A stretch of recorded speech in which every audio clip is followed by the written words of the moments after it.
Welcome back to yet another edition, a special Thursday episode of Loki Live. Oh, Efren and yeah. Gary, we are the real pastors. Yes, and very excited to be talking about this one, especially after how everyone knows how we felt about last week's episode. It is as if they watched us and said, okay, we got you. Yep. And lo and behold, delivered a Yes. pretty great episode, in my opinion. It was. It was really good. I'm glad they moved the story forward. And like Gary and I briefly talked, everyone, this is your warning, spoilers, because we don't know how we can actually talk decently about this episode without spoiling some things if you haven't seen it. So you have been warned. Yeah. So take time now. If you have not seen the episode 4 of Loki, go watch it. This is your warning. We'll pause. Welcome back. I'm back. Yeah. And we're back. Here we are. So what a show. Can you believe Wolverine showed up in the middle of that episode? I did not see that coming. I did not at all. That was amazing. Yeah. And I wanted to do that. I wanted to do that at Endgame, walking out of Endgame, just being like, "Oh my gosh, Wolverine!" But I didn't want to get jabbed. No, so close. No, leave it to your wife to spoil it for others. Don't worry. Yeah. Or my brother. My brother's always the spoiler for those. But yeah, I mean, everything we said last week that we hope they do. I'm gonna let you start, but I'm just gonna say everything we said last week. We hope they did. I think they delivered in this episode. Yeah. I thought that they did well with it. The action, the plot moving, all the story, all that really gave us more of a look. I mean, with what they left hanging last week about the TVA and the people in the TVA. I guess that's one thing we can kind of keep secret because we didn't mention it last week. So go watch it for that. But what they kind of said about that and how they built onto that made it even better. And then just, I guess brief overview, the ending, the timekeepers, all that stuff. I thought it was great, and I really liked what they did with it. And I really like that they pointed out, there's one thing that when they said this, I'm like, yes. So now you understand the character, based on last week, is when they said, when Owen Wilson's character, Mobius said, oh, of course, that is the thing for you to do. You fell in love with yourself. Yeah. And it's like, yes, exactly. Now all of a sudden we understand the character, yep. I mean, I know they already wrote it and all that kind of stuff, but it was like, yes, exactly. Yeah. So, yeah. Yeah, it made a lot of sense. And we had Owen Wilson's character back. I keep accidentally calling him Morpheus, but he is exactly the opposite of Morpheus. He's Morpheus. But yeah, he was back, and he just brings a whole new dynamic to the show. Having him on there, he, like I said last week, his absence for that episode was definitely noticed. And we got a backstory to the female Loki. We now know what she's all about. In her mind, she's been kidnapped by these time cops.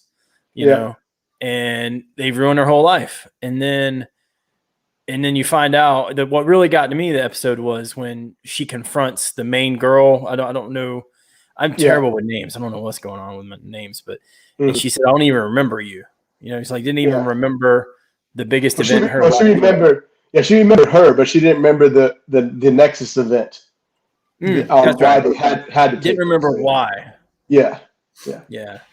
And then but yeah, it was just a very well put together episode. Like I said, the character of Loki was understood. It felt like last week wasn't more of the norm. It was just a filler episode. So, which again, 6 episodes. Why do you need a filler? But why you need a filler? I don't know. But they delivered, and I personally loved the memory prison that he got put in. The lady kept coming in. I found that hilarious, and also just I thought how awful that must be. And he's just like, no more, please. Yes, I know. And he, I thought that was a really cool added element to the episode. And then seeing, him being able to convince Mobius, right, that something's up, and he saw that, and then just him coming back and being like, all right, can I trust you? Can we trust you as friends? And then just seeing them cross this barrier that they were having issues. because Loki, whether he was trying to actually like gain trust or not, is kind of still up in the air, in my opinion. But at least with Mobius, he crossed that threshold where he's just like, you know what, I know some stuff you're saying is true. I know for a fact we need to do something about it, but we got to work together. Can I trust you? I'm gonna trust you as a friend. And just seeing them cross that, and then it's like, all right, like what's the plan? And then it has that cutaway, and so obviously they have some kind of plan. It comes back in. We're talking spoilers, so you see the scene where Mobius gets hit with the delete button thing, delete wand. But I don't know, man. I forgot what they call it. Yeah, after the got pruned. Is that pruned? Pruned. Yeah. I think that's right. Yeah. And then I don't know. I'm convinced we're not seeing the last of him, especially with the events that happened at the end, at the mid-credit scene. Mm-hmm. Which we can talk more about that one next week, I guess. But so knowing that, I don't think you sign on a big actor like Owen Wilson for 2.5 episodes. I don't think that happens. Yeah. So I don't think we've seen the last of him. I think he'll come back. And we'll see, and we'll end up seeing the big plan that Loki made, I think. Mm-hmm. But we'll just see how he gets back to it, because obviously he didn't plan on getting pruned himself. No. Yeah, as soon as he got pruned, I was like, yeah, there's no way that he's not. Yeah, there's no way. There's something else to this. Yeah. But yeah, the whole thing about, I mean, they're finding out that not only are they being lied to, but their lives were stolen from them. Yeah. So that's kind of, there's a lot to unpack there with these characters. Yeah. And that Sylvie is her name. Yeah. She's not going by Loki, she's going by Sylvie. And which thankfully, because that was getting confusing. Female Loki, what do we call her? And she's got a name. Yeah, which, hey, I'm good with that. Glad they gave her a name. Mm-hmm. And then so her just revealing stuff to people and causing the chaos that they cause. And then again, spoilers. I'm gonna keep telling you. I don't want no one to get mad at us. We're talking about stuff and they didn't see it. But listen, it came out yesterday, folks. Yeah. I mean, I know we have busy lives, but for me, like the whole timekeeper situation, we see the timekeepers finally. Mm-hmm. We finally see the three of them. They're talking. Kind of hard to understand.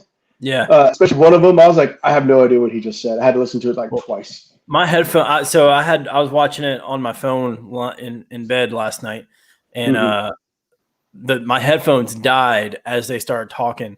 And so how that moment where like your headphones from inside go outside, and it's like yeah, and they echo through the whole house. I was like, oh dang, I have no idea what they said. I have no idea what they said. But big spoiler, they ain't real, folks. Nope. They are figments of whoever's pulling the strings, imagination. They are they are a hoax. They are like the monsters in the village, Yeah. The Wizard of Oz. Yeah, there you go. They're the puppets from Chuck E. Cheese. Oh yeah. Which brings nightmares to Gary. Oh, dang right. Yeah, I can't handle that. But yeah, I mean, did you see that coming? Or were you? Or I was surprised. I didn't see that coming. It makes sense now, especially seeing how they're talking, because they're just like, Yeah. Well, like I knew something was up. I just kind of figured that, like, I guess, but I didn't think they would be robots, right? Mm. Like I was thinking something along the lines that they were three actual dudes, but I thought they were just three figureheads. I thought maybe there's another looming figure that's pulling the strings with these three guys. I did not expect them to be robots, because to me, like, it just didn't make sense that you had these three beings, right, that are keeping all of time together, and like these three beings exist, but then like these three beings, of course, the issues with Thanos and everything else that happened in the MCU with Ego, the Living Planet, now the Eternals coming up, which again we'll see how all that pans out. Obviously, all this is leading to everything. But just seeing all that, it's like it kind of doesn't make sense that you have these outside of time all-seeing beings that like keep everything together, but then you still have this the Sylvie, right? You do still have these different branches of reality, but what made it make sense that I thought was kind of genius was how in Endgame when Bruce Banner is talking to the Ancient One, and she's like, if you remove one stone, it branches. So he's like, well, we'll put it back so that way the branch will go back. So it's like, okay, we can kind of see that, but it seemed more like there just kind of exists a timeline and stuff. So it's like, okay, but so obviously there has to be something outside of that for it to work. But that these three were the all powerful and stuff, I don't know. It just seemed kind of weird. And to see that, okay, there's something bigger, which there's been a lot of talk. I think we talked about this a while ago, and I was like, okay, what happens after Endgame when we had that conversation? I said Kang the Conqueror will probably be a pretty good villain to bring in because he does all this time travel stuff and try to make sure that everything lines up right because it affects his future.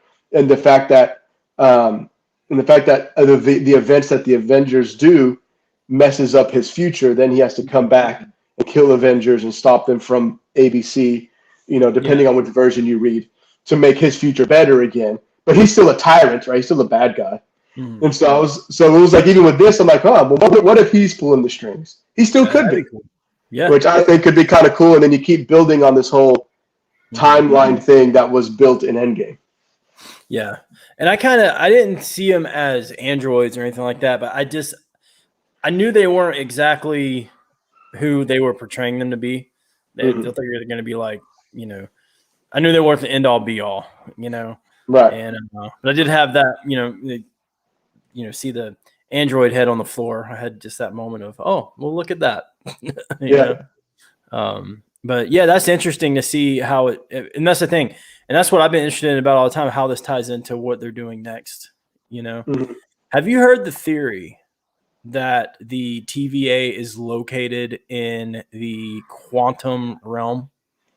I briefly read something about it. I didn't dig too deep into the article, but that's what I heard. Yeah. I read something about it. I saw something on Instagram that guys were talking about it, and it was pretty interesting. I'm not saying I believe it or not, but it's pretty interesting because they kept talking about how time is different in the quantum realm, and then it's like the city could all be there. I thought that could be interesting how it ties in too. That could be there. And which would make sense with what we saw in Endgame. Like they can enter one point in time, exit in another, which is what they're doing, right? I mean, so like seeing that kind of aspect of it. And if so, the TVA is in the quantum realm, because this is how they figured out how to time travel. What if they're in there controlling the flow of time to make sure it doesn't go too crazy? So like, makes sense. But obviously the TVA has to fail, right? I mean, we're having Loki as our anti-hero here. And so like he has to succeed to some degree. And we know Doctor Strange and the multiverse of madness, so unless they're going to talk about more like multiverse in the sense of like the different dimensions, like we saw in the first Doctor Strange, but it doesn't seem like it's kind of adding up to that from the stuff that we're hearing and the stuff with Spider-Man, because Spider-Man ties into it. So I just wonder if these events are going to set off those movies that are coming. I know the first one being Spider-Man and his what seems to be Spider-Verse stuff, and then Doctor Strange is coming with something with Scarlet Witch. So I wonder if this event is gonna. So Loki would succeed to some level, but then screw up everything else. We'll kind of see what happens. Kind of the whole universe gets thrown into what are they calling Doctor Strange again? Multiverse of Madness. Multiverse of Madness. Yeah, it's a sick title. I like that. It is. Multiverse of Madness. Anyway. So as Gary has popped out real quick, maybe something happened with his computer. Another thing that I thought was pretty cool was just how they're able to build on both these characters. I know last episode I talked about how, and it was kind of difficult seeing Loki move from literally pulling guys' eyeballs out and stuff like that, and now he's like all kinds of soft.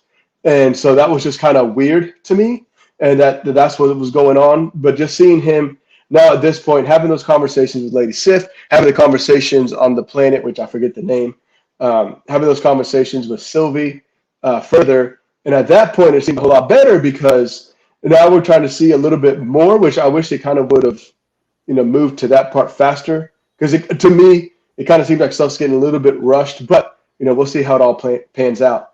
But so being able to see those characters grow, see them grow together a little bit, I thought was good. And then obviously seeing something's going on, they know something. I mean, I don't think there's an actual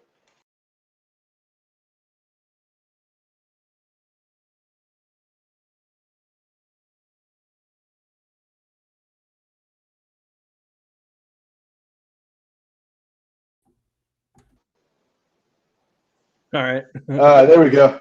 We're still here. So I apologize for the technical difficulties. I had no idea my battery was running low. It just cut off on me, and I had to plug it in. Yeah. So yeah, and it was funny. It kept me on there, so I just kept talking about some points that I had, and then it just pulled me off, and then it was just a blank screen, and then it brought you back in. So yeah, when I came up, it was just a blank screen. So I was like, let's reset it. So wait, are we now on a different timeline? I think we are. Oh boy. All right, here's the thing. If in that other timeline, if we ever create time travel, we have to promise to come back to this moment right now. Mm-hmm. Well, that's a shame. Yeah, that is a shame. I can't believe it. I was hoping that something would pop. Wait. No. Just one more look. So that'd be kind of weird because we have to hang out with our future selves the rest of the night. I'm like, okay, you can go back now. Just that's how the show ends. No. But, yeah. So, anyways, what I was saying, what I was telling them before it even cut me off, was I liked how they moved the characters further and stuff. And obviously there's no real, and I think you agree with this, I don't think there's any real plan that Loki and Sylvie had because they literally thought they were going to die. So I think he was bluffing with a lot of that. But there is still like some kind of understanding plan. Like I'm wondering if they're starting to, because did you ever watch the old movie The One with Jet Li? Long time ago. So so like in that thing, like when someone in a different universe like dies or something, transfer of power, more mind melding, all this kind of stuff. I just wonder if they're starting to understand each other a little bit better. Maybe because they're the same, just different universe or whatever, different variants. So I'm interesting to see about that. And so I like so I like that. I like where it's heading. I love the mid-credit scene. Yeah. Because we do get to see a version of Loki in his comic accurate costume. Yeah. Which as silly as it looks, comic accuracy costumes are exciting for me. Yeah. Yeah, I mean and that seems to be a trend in these shows so far because we got some in WandaVision too, and it's a nice little nod. But let's get into that mid-credit scene. And if you didn't realize it, there is a mid-credit scene. And it's a quick public service announcement. All things Marvel, Disney, whatever. Fast forward that remote because you never know what they're going to throw at you. And as soon as it ended, I was like, because they haven't had one yet on this. No, not yet. And I was like, this feels like they're going to have one. And then, lo and behold, we saw an abundance of Lokis. Yep. After the pruning. Yep. He wakes up and he was like, "Am I dead?" And they're just like, "You are if you don't come with us." And so, which again, so it's like, okay, so this pruning doesn't kill anyone. They just obviously it sends them somewhere else. And apparently there's some place that they're sending Lokis because they have those 3 Lokis sitting there. Lokiverse. And didn't one Loki, the black Loki, didn't he have a hammer? It looked like Melmir. Something, yeah. It looked like he had something. So I wonder, we'll see on that one. Let me try to find a picture real quick to see. I don't know. Yeah. So it's interesting to see what happens there. And then next, so now I'm like, bring on next week. Like, I can't wait, Yeah. Yeah, he did. He did have a hammer. Yeah, okay. So, how about that? I try to pull a picture up, but I don't want to ruin things again like I did last week. I've ruined things enough, But all good. Yeah, what a difference in discussion modes. Difference in episodes because last week we were like, we'll see where we're going. Now, all right, now we can't wait to see how this wraps up. 2 more episodes, only 2 more episodes. So, we'll see what they do. And I think last night's episode was longer than the week before, wasn't it? Yeah, I think it was like 48 minutes, maybe, if I remember correctly. Yeah, because I think episode 3 was like, I don't know, it may have been similar, but to me it felt like 30 minutes. It didn't feel very long. Yeah. But so hopefully they do that. Hopefully they do like in the past episodes where like the last 2 episodes, like an hour and a half after the last one or something. Yeah, that'd be cool. And it feels like they have to do that because it's only 6 episodes. So and there's a lot to explain. Yeah, a lot to explain. I mean, but so far this is my favorite episode of the series. I had an absolute blast with it, and can't wait to see where it goes. I wish I had more to elaborate on, but my head is pounding and my brain's not working. So, yeah. Yeah. I mean, I think we kind of dug into most of it anyways. I mean, there's more good banter, stuff like that. I think the one thing for me, and maybe it's because coming off of last week's episode, to me, it did feel this episode, even though it was longer, it felt a little bit more rushed because I felt like I had to cram a bunch more stuff in this episode. Yeah. To make it happen, which to me, it's like, okay, well, if we didn't use the last episode for a filler episode for no reason, you wouldn't have had to rush everything in this episode. Yeah. I think there would have been a way to blend what they wanted to do last episode and this episode and make it flow a little bit better. Yeah. Yeah. I just know I'd like to see a buddy cop movie with Loki and Morbius. Yes. See that. Maybe like a alternate universe movie where they're just, on the grind, protecting and serving. I just think that would be good. I think it would be good. They would probably be hilarious together. So, well, folks, what do you think of Loki so far? Comment, let us know. And, we'll be back. And don't forget to subscribe if you haven't yet. Yes. And if you haven't yet, what are you doing? I know, right? Come on, folks. I mean, just come on. Seriously. We need to get to that I forgot what I was going to say. Brain's dead, people. Let's brain's get gone. to that point in our relationship where you subscribe. We're here for you guys. Efren's on vacation. I have a headache. My son crapped his pants 2 minutes before the show. But we're here talking Marvel, talking Loki. So at least you can do is subscribe. And that's the field trip for today. I'm sorry, but Yeah. And hey, do everyone a favor. Tomorrow comes out The Tomorrow War on Amazon Prime. Go check it out. Tomorrow. We'll be watching it. We'll be wrong way. We'll be watching it, and at some point doing a review. Tomorrow. Yes. It hasn't happened yet. Yes, exactly. It's tomorrow. And, we'll try to get a review out for that sometime this weekend. Yep, I'm gonna try to watch it tomorrow. Just depends. We might be heading back up North Carolina tomorrow afternoon, or maybe we'll just wait till Saturday. So I'm gonna try to watch it tomorrow. So we'll get back, have a review for you. Honestly, probably Sunday afternoon might be the best time we get a review for people, honestly. Yeah, just to make sure it all works out. But we'll see. Yep. That's why you subscribe, turn on the bell, hit that like button so you can see when that review comes out. And in the meantime, go watch it so you can chat along with us and hear your thoughts on the movie as you hear ours. We want you to watch us, but if you're watching us without watching the movies, it doesn't make a whole lot of sense. Unless you just really want our opinion to see if you should watch the movie. Which I understand. I get. But it's a lot more fun if we watch it and then talk about it together. So yes. So. Oh, indeed. Anyway. All right. Well, peace out, movie lovers. See you, everyone. Oh. I hit the wrong button. All right, for real.